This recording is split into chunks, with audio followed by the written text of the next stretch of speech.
अस्सलाम वालेकुम everyone, welcome back to another video and welcome back to my channel. आप देख रहे हैं इंग्लिश विद द टॉपर और अभी हम पढ़ने जा रहे हैं French revolution in a tell of to Cities. A tell of to Cities जो है that's a well known novel जो कि चार्ल्स डिकेंस ने लिखी है। तो सबसे पहले देखते हैं कि introduction. A Tale of Two Cities is a novel written by Charles Dickens.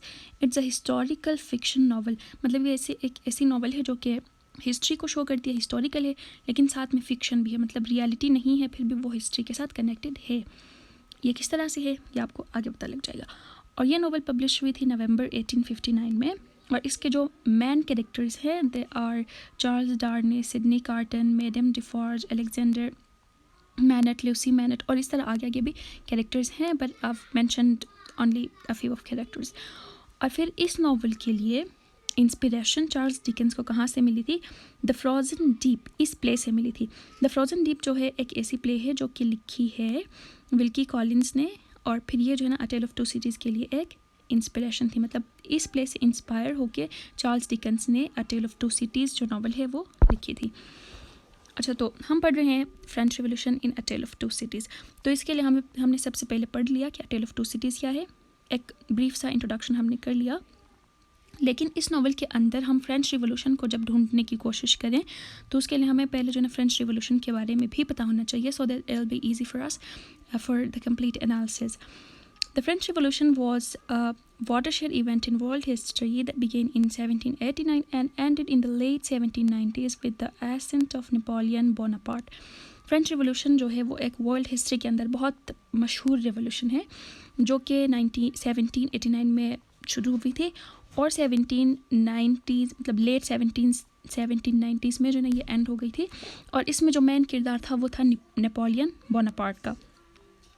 Inspired by liberal and radical ideas, मतलब ये जो रिवॉल्यूशन हुई थी ये लिबरल और रेडिकल आइडियाज़ से इंस्पायर होके हुई थी। मतलब लोगों ने अपनी लिबर्टी के लिए किया था, लिबर्टी मतलब अपनी आज़ादी और अपने इंडिपेंडेंस के लिए ये रिवॉल्यूशन शुरू किया था और रेडिकल आइडियाज़ और अपने आइडियाज़ के लिए जो ने ये रिवॉल्यूशन शुरू करी थी। Its overthrow of the monarchy influenced the decline of absolute monarchies in other parts of Europe. मतलब ये जब रिवॉल्यूशन चली थी तो इट ओवरथ्रू द monarchy, ठीक है। पहले से जो monarchy चलती आ रही थी, पहले से उनका जो हुकूमत बादशाह वगैरह की जो हुकूमत चलती आ रही थी उसको जो है ना इसने ओवरथ्रो किया था। मतलब उन सब चीज़ों को, monarchy को, किंग्स को, उनकी हुकूमत को, उनके रूल को क्या किया था, बिल्कुल डिक्लाइन किया था, उनको नहीं माना था और उसके ख़िलाफ़ जो है ना रिवोल्ट किया था लोगों ने फ्रेंच रिवॉल्यूशन में। French Revolution is highly regarded as the turning point in modern history, as the rise of new ideas stepped in liberalism, enlightenment and democracy. मतलब फ्रेंच रिवॉल्यूशन जो है वो मतलब हिस्ट्री के अंदर एक बहुत ही ज़्यादा इंपॉर्टेंट टर्निंग पॉइंट है क्योंकि फ्रेंच रिवॉल्यूशन के बाद ही जो है ना लिबरलिज्म का आइडिया, इनलाइटमेंट का आइडिया और डेमोक्रेसी का जो आइडिया है वो फ्रेंच रिवॉल्यूशन के बाद ही आए हैं ये आइडियाज़ दुनिया में। So this is an important and turning point in the modern history. ये है कि फ्रेंच रिवॉल्यूशन उतना कामयाब नहीं हुआ जितना होना चाहिए था, but still it is an important point in the history. The main cause of the French revolution was the despotic rule of Louis, division of French society, rising prices, inspiration of the philosophers, role of middle class. मतलब French revolution के पीछे क्या reasons थे? बहुत सारे reasons थे, बहुत सारे कॉजेज़ थे। उनमें से एक जो है ना उनका जो किंग था लॉविस, उसका रूल अनजस्ट रूल था, जुल्म करने वाला रूल था, टायरेंट था। तो इस वजह से फ्रेंच सोसाइटी के अंदर डिवीजन्स बनी थी, ठीक है। सोसाइटी में सबको इक्वली ट्रीट नहीं किया जाता था, डिवीजन थी।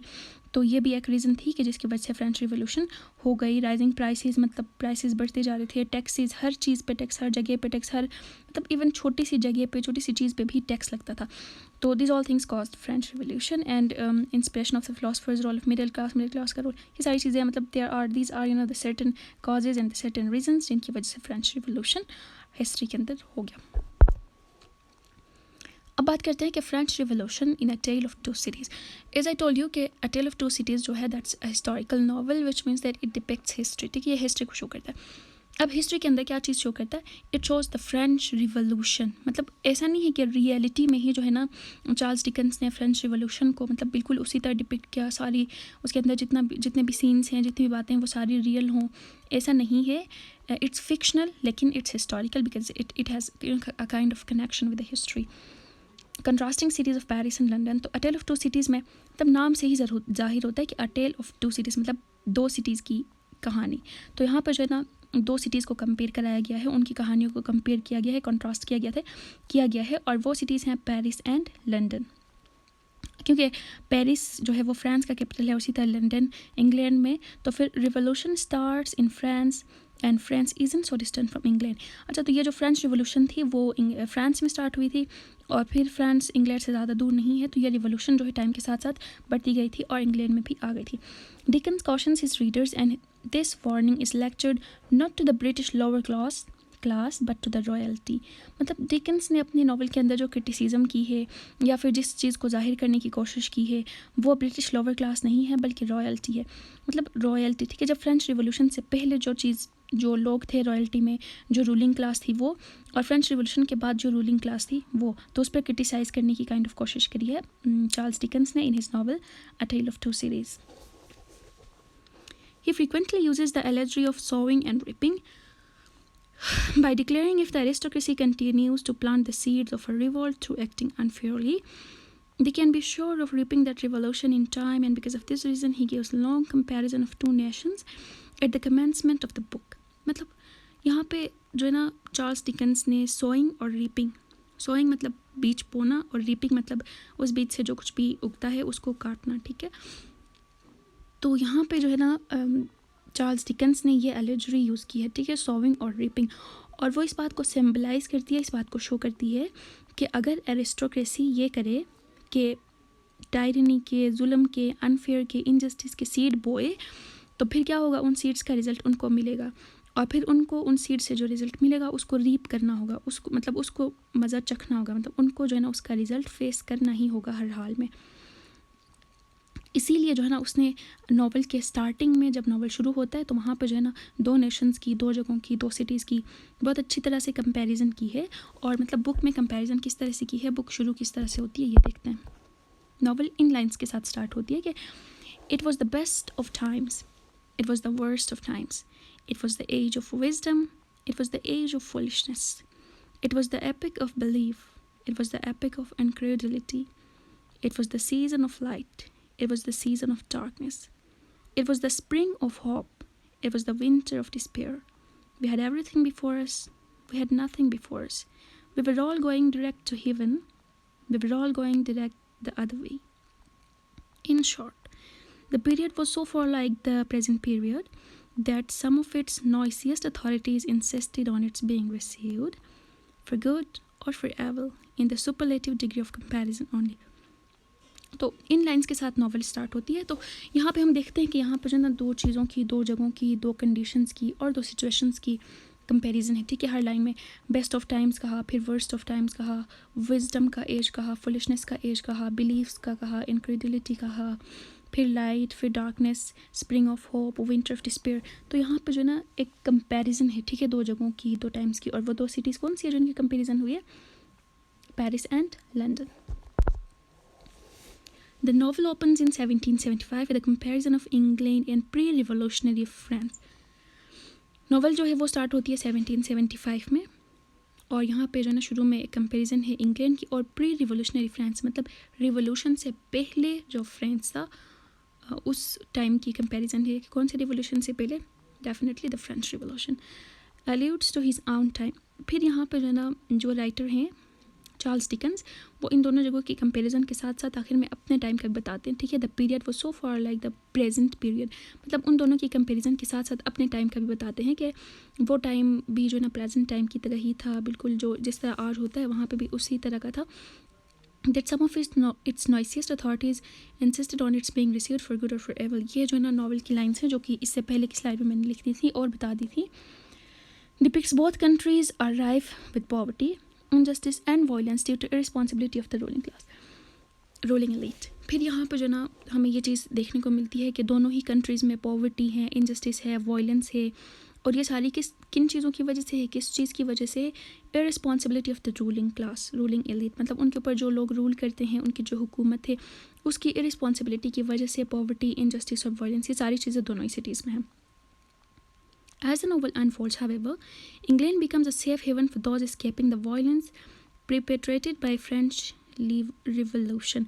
फिर जो है ना जैसे जैसे नॉवल मतलब जब नॉवल शुरू होती है तो दोनों ही सिटीज़ के अंदर पॉवर्टी है, ठीक है, दोनों सेम है। लेकिन जैसे जैसे नॉवल आगे बढ़ती जाती है, जैसे उसका प्लॉट डेवलप होता जाता है, तो इंग्लैंड जो है वो फ्रांस की निस्बत जो है ना सेफ़ होता जाता है, सेफ़ हेवन फॉर दोज, मतलब उन लोगों के लिए एक सेफ़ जगह बनती है जो कि वायलेंस से स्केप कर रहे थे। फ्रेंच रिवॉल्यूशन की वजह से जो वायलेंस आई थी उससे जो लोग स्केप कर रहे थे उनके लिए जो है ना इंग्लैंड एक सेफ़ हेवन था, एक अच्छी जगह थी जहाँ पे उनको सेफ्टी और सिक्योरिटी मिल जाती थी।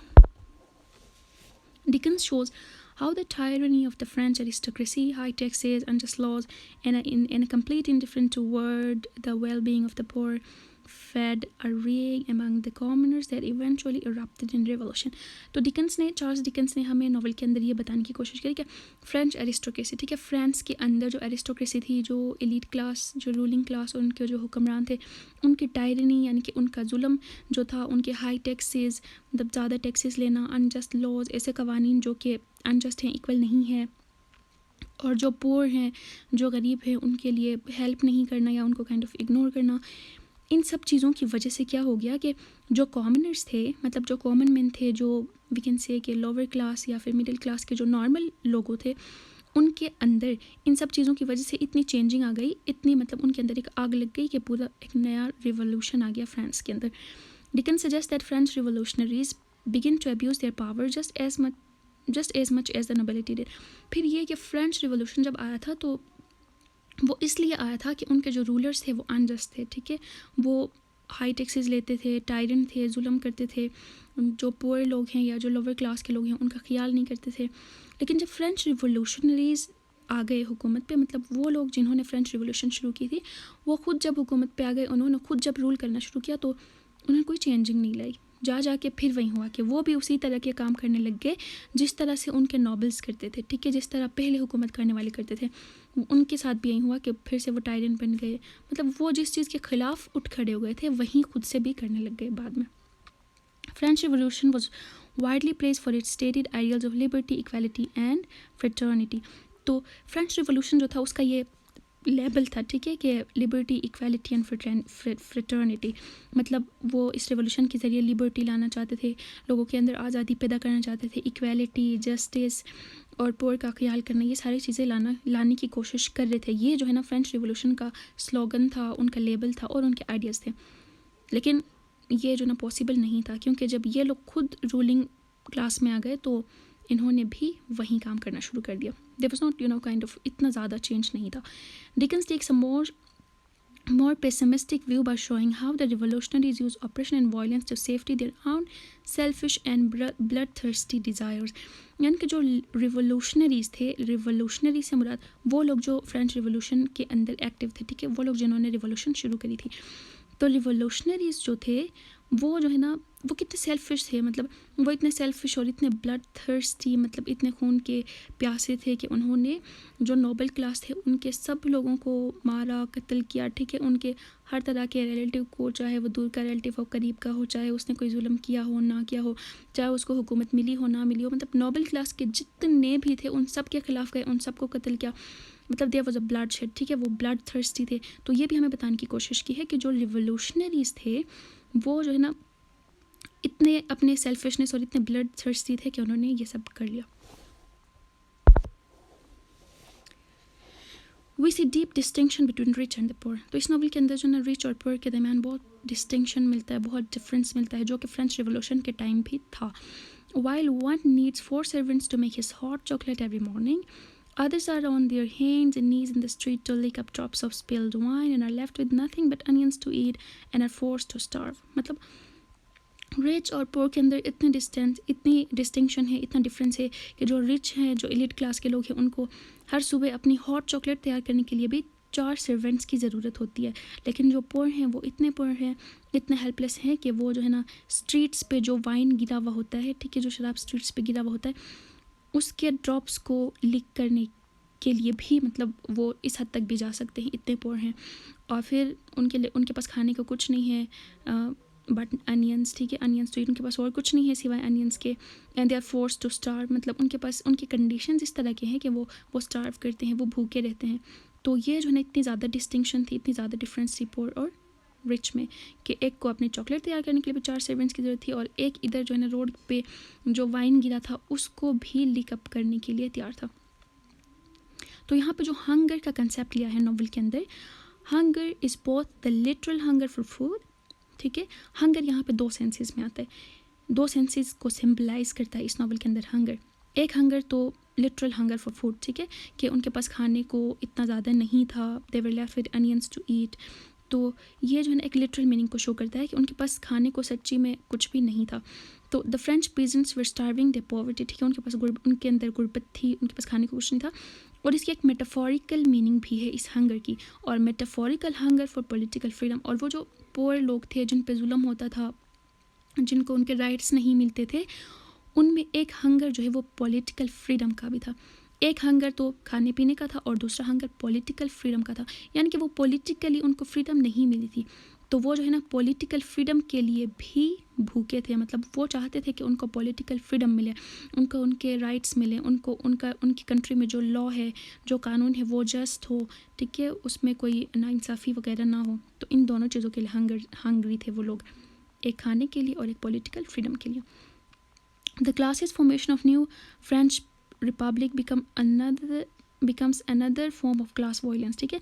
तो फ्रेंच रिपब्लिक मतलब फ्रेंच रिवोल्यूशन जब चली, तो उसके बाद जो फ्रेंच रिवोल्यूशन के रिजल्ट में जो क्लास बनी थी, ठीक है, जो क्लासेस बनी थी, उनमें भी वही वायलेंस था कि जो पुअर थे उनको अंडर एस्टिमेट करने या डिस्क्रिमिनेट करने, ये सारी चीज़ें उसमें भी थी।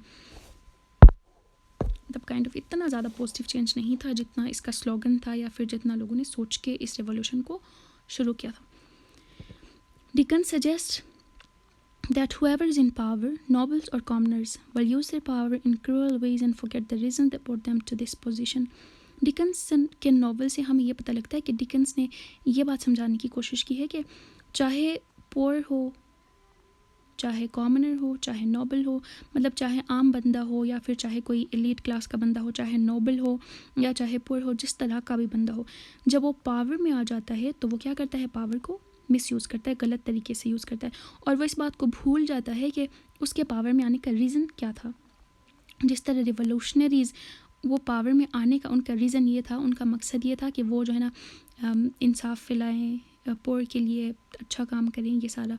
तो वो जब सीट पे आ गए, वो जब पावर में आ गए, तो ये सब चीज़ें उन्हें भूल गई, और उन लोगों ने भी वही बिहेवियर अपनाया जो पहले लोग अपनाते थे, पहले के हुक्मरान अपनाते थे।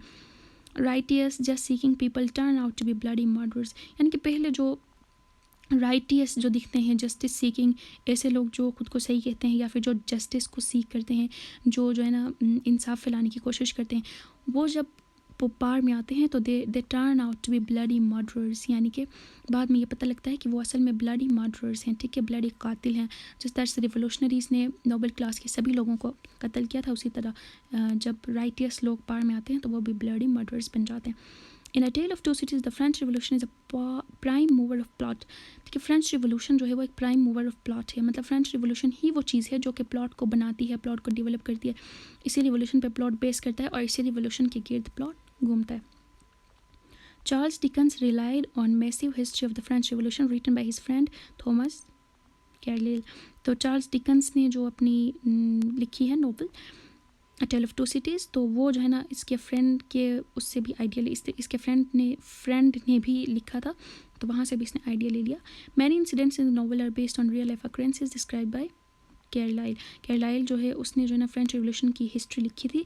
तो चार्ल्स डिकन्स जो हैं उन्होंने भी यहाँ से कुछ जो है ना उसकी नावल के अंदर कुछ ऐसे इंसिडेंट्स आते हैं जो कि रियल हैं, और वो उसने जो है ना इस कैरलाइल के हिस्ट्री से उसने जो लिखा था वहाँ से लिया था। तो कुछ इंसिडेंट्स जो हैं वो रियल हैं, लेकिन सारे रियल नहीं हैं बिकॉज इट्स अ फिक्शन।